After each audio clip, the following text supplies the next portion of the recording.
Patterson is 58 years of age.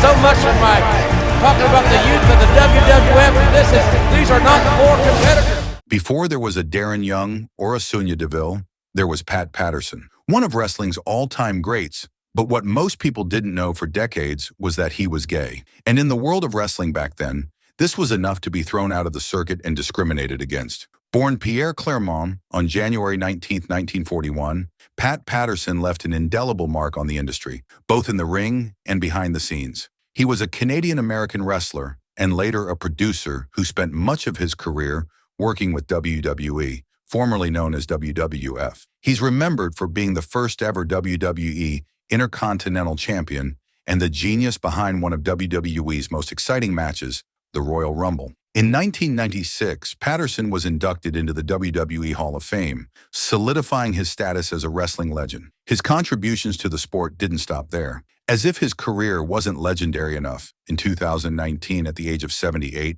Patterson made headlines once again by winning the WWE 24/7 Championship. At 78 years old, the important part of the family. Patterson's victory at such an advanced age was a lighthearted moment that further cemented his legacy as someone who never stopped loving the business. Just when people thought his life was perfect, almost everyone stood against this man. Everyone he knew, loved, and respected started cutting him off. And this became the beginning of Pat's tragedy. Dear all, there's another side to Pat Patterson's story, one that goes beyond the wrestling ring. Patterson was openly gay, something that, in the world of professional sports and entertainment in the 1970s, was almost unheard of. While he came out to close friends and colleagues in the wrestling business, it wasn't publicly acknowledged until much later. In 2014, during the emotional finale of WWE's reality show Legends House, his bravery in coming out publicly paved the way for greater acceptance and inclusivity in the industry. But this wasn't an easy journey for him. In fact, Patterson faced numerous challenges early in his career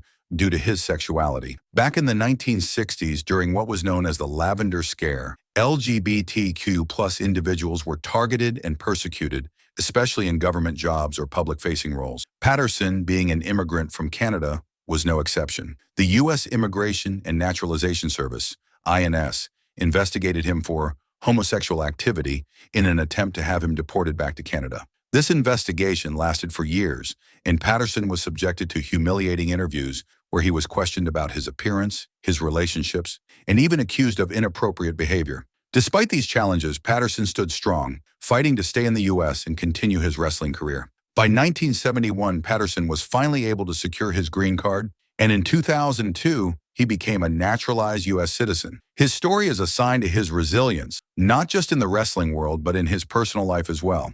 One of the most important people in Patterson's life was his longtime partner, Louis Dondero. The two were together for over 40 years, though their relationship was kept private for much of that time. Patterson often spoke fondly of Louis, and in the 2014 Legends House episode, he revealed how much Louis had meant to him most of his wrestling career. In his later years, Patterson faced some health challenges.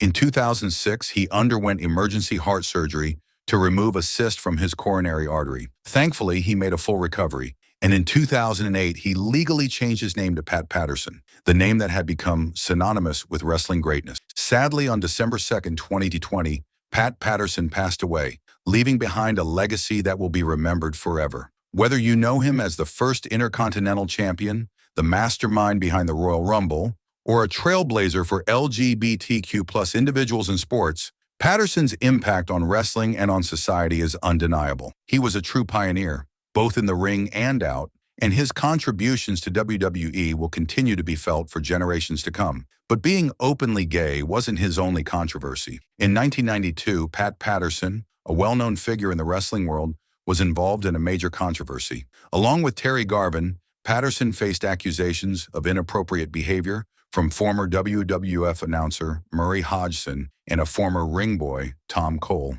Cole alleged that Patterson acted inappropriately toward him when he was just 14 years old. Following these claims, both Patterson and Garvin resigned from the WWF. Patterson always insisted that he was innocent, and after Hodgson withdrew his accusations, Patterson was rehired by the WWF. However, this incident left a lasting mark on his reputation, one that would follow him throughout his career. Years later, more allegations surfaced. Wrestler Tony Atlas, in the Netflix docuseries McMahon, claimed that Patterson had acted inappropriately toward him during their time in the locker room. Atlas also suggested that this kind of behavior was often overlooked within the wrestling industry back then. It's important to point out that Patterson was never formally charged with any wrongdoing and consistently denied all accusations. Still, these controversies have become part of his story, and many wrestling fans and historians continue to debate them. Even with these allegations, Pat Patterson's contributions to wrestling cannot be ignored. He was a talented performer and an incredibly creative mind behind the scenes. Patterson is best known for creating the Royal Rumble,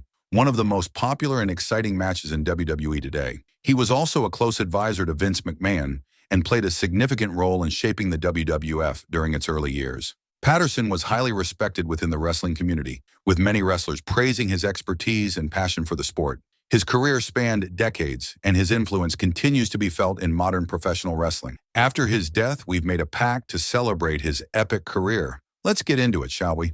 Born on January 19, 1941 in the Ville-Marie borough of Montreal, Quebec, he grew up in a French-speaking, impoverished family. Raised Roman Catholic, he even served as an altar boy, and at one point he was so serious about his faith that he considered becoming a priest. However, a priest told him it probably wouldn't work out because he was too adventurous. Turns out that priest was onto something, because Patterson's life took a very different path. At just 14 years old, Patterson found his calling when he started training to wrestle at Loisier Saint-Jean-Baptiste, a local club. His passion for the sport was clear from the start. By 1958, he made his wrestling debut in Montreal, performing under the name Killer Pat Patterson. That early stage was just the beginning for him. In 1961, Patterson took a huge leap of faith. Without knowing a word of English, he moved to the U.S. to chase his wrestling dream. It was a brave move, but one that paid off. He landed a spot in Tony Santos's big-time wrestling promotion in Boston. It was in Boston that Patterson also met Louis Dundero,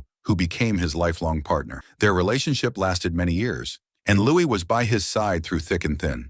Despite being far from home and facing language barriers, Patterson eventually became a U.S. citizen, fully committing to his new life and career in America. By 1962, Patterson's career really started to take off when he joined Don Owen's Pacific Northwest Wrestling promotion based in Portland, Oregon. This was where things got interesting. At the suggestion of promoter Harry Elliott, Patterson took on the flamboyant persona of Pretty Boy Pat Patterson. He wore lipstick, sunglasses, a beret, and even carried a cigarette holder. It was a bold and unique character that helped him stand out in the wrestling world. Over the next few years, Patterson wrestled all over Texas, Arizona, Oklahoma, and built a reputation for himself. In 1964, he returned to PNW and started winning championships. By 1965, he had already captured the NWA Pacific Northwest Heavyweight Championship twice, proving that he was a force to be reckoned with. Patterson's next big break came in 1965 when Roy Shire hired him for big-time wrestling in San Francisco. Shire had a plan to team Patterson up with Ray Stevens,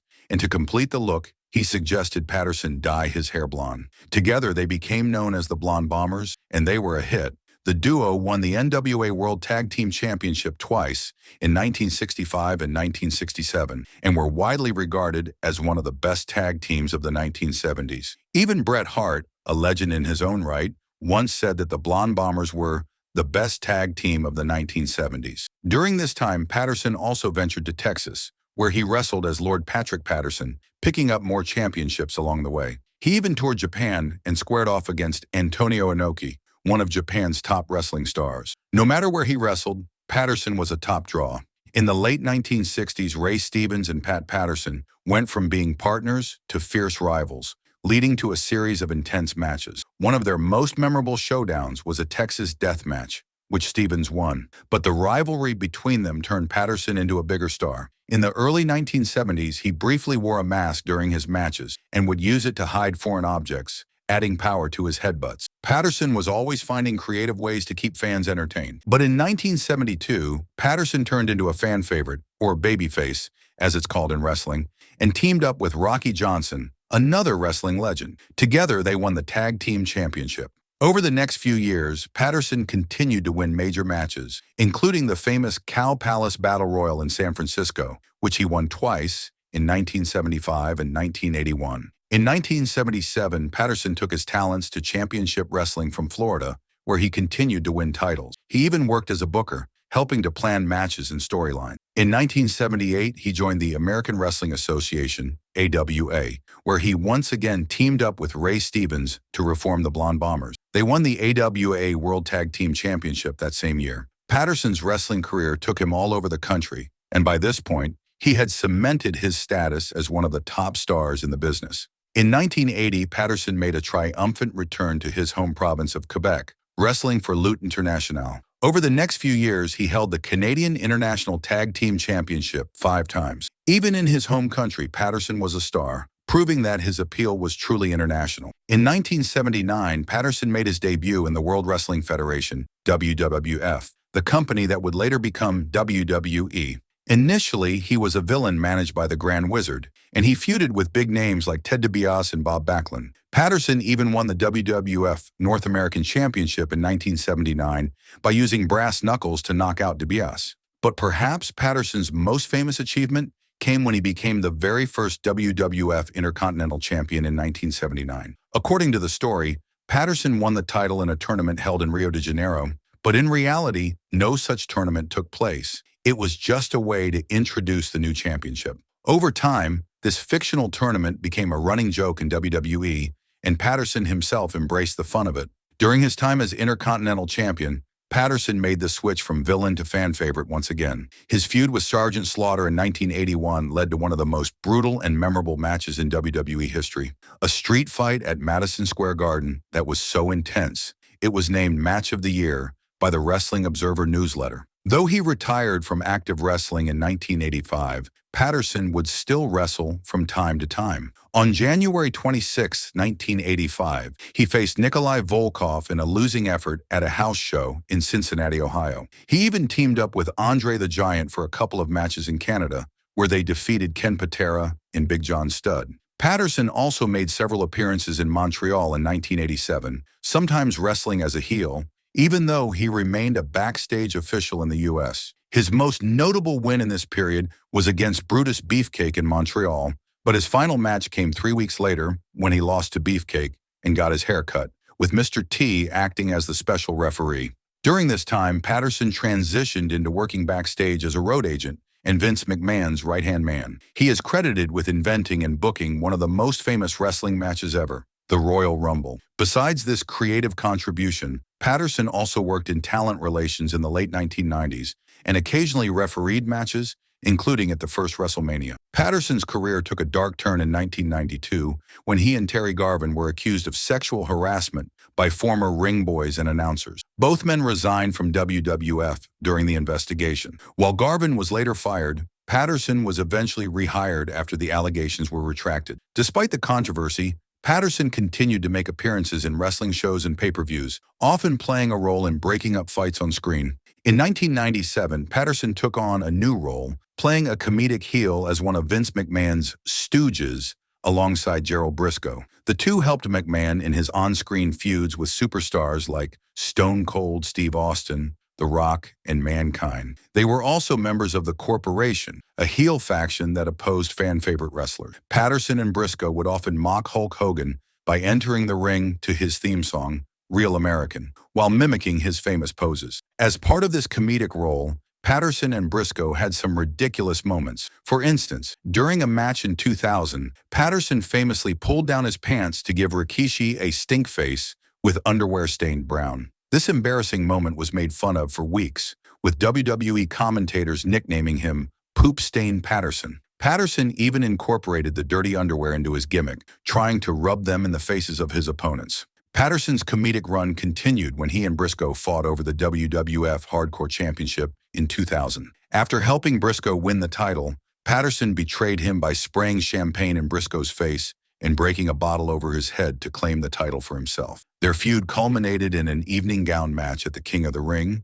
where they fought while wearing dresses. Crash Holly eventually interrupted the match and pinned Patterson to win the Hardcore Championship. Despite all the silliness, Patterson remained a valuable part of the WWE, working behind the scenes as a producer and creative consultant after his retirement. In 2019, during the Raw Reunion episode, Patterson was also notable for being one of the first openly gay wrestlers in the industry, though his sexual orientation wasn't publicly acknowledged until later in his career. He came out in the early 1970s, but it wasn't until the finale of WWE's reality show, Dondero sadly passed away in 1998, the same night as the King of the Ring pay-per-view. Patterson's life wasn't without challenges. In the 1960s, U.S. immigration officials tried to deport him due to suspicions about his sexuality, even accusing him of inappropriate behavior. However, Patterson managed to fight these attempts and went on to become a U.S. citizen in 2002. In August 2006, Patterson underwent emergency heart surgery, but recovered and continued his involvement with WWE. He even legally changed his name to Pat Patterson in 2008. Unfortunately, Patterson passed away on December 2nd in 2020 due to liver failure caused by a blood clot. He was 79 years old. His death was met with an outpouring of tributes from people in the wrestling world, honoring his contributions as both a performer and a backstage innovator. Patterson's legacy in wrestling, especially as the creator of the Royal Rumble and one of the industry's first openly gay figures, will not be forgotten.